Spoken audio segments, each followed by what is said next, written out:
For generations, movies and fictional books have misrepresented multiple personality disorder, and social media recently has only sensationalized the condition. Clinical psychologist Corey Gonzalez joins us now to talk more about this. Dr. Gonzalez, thanks so much for joining me. Good morning, Alex. Good morning. So let's talk about this, because I feel like this is a term, this is a disorder that people sometimes loosely use, like, oh, it's just multiple personality disorder. Yeah. And you're talking about how it's actually more rare than probably what people commonly think of.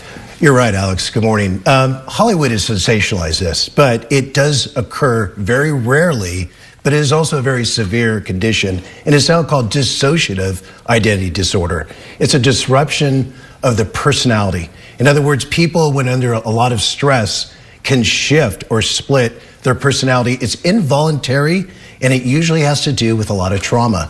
And you think about most 90% of the people that have been diagnosed with this. I've only had 3 in 25 plus years. Oh, okay. So it just illustrates how rare this actually is. Okay. Yeah, how rare it is. But if 90% of them have had overwhelmingly difficult trauma in their childhood, and you think about in your childhood, the formative years, all the wiring going on, and it's difficult for them to tolerate stress at a certain level.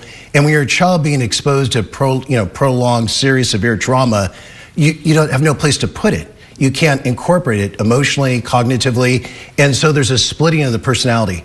And so it's almost a protective measure to help protect them. They develop another personality, a place to go when things get too stressful. Okay, so let's talk a little bit more about this. Let's go through the symptoms, because I think this is going to help people understand, better understand what this disorder is.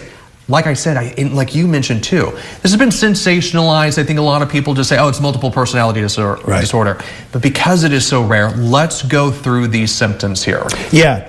Alex, there's a disruption in the sense of self and identity, and it can come from nowhere. And it's very, it's not covert, it's covert, not overt. You don't see it, they don't talk a lot about it, but you see them go into a whole different place, shifting in their personality, their mood changes, their thoughts change. Sometimes they can forget some of their well-trained job skills.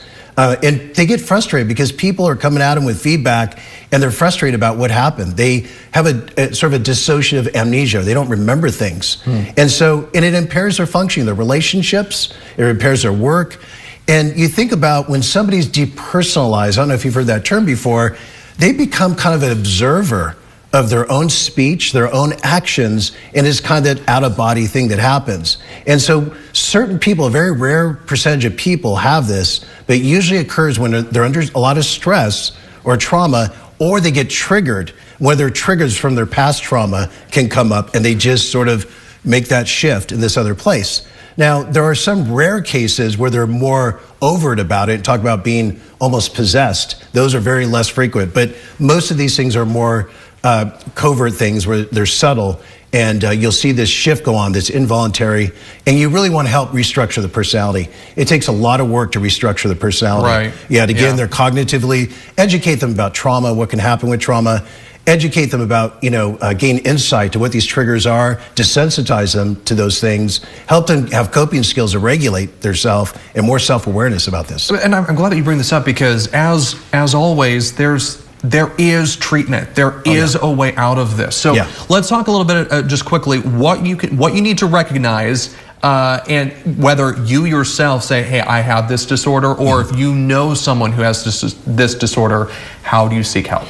Well, it's hard to confront somebody about this, first of all, but if they see a big change in their functioning, and you see that they're dissociating, and they have this sort of depersonalization thing where they're disconnected to reality, you want to get them help. And a skilled psychologist would need to work on this, not just anybody.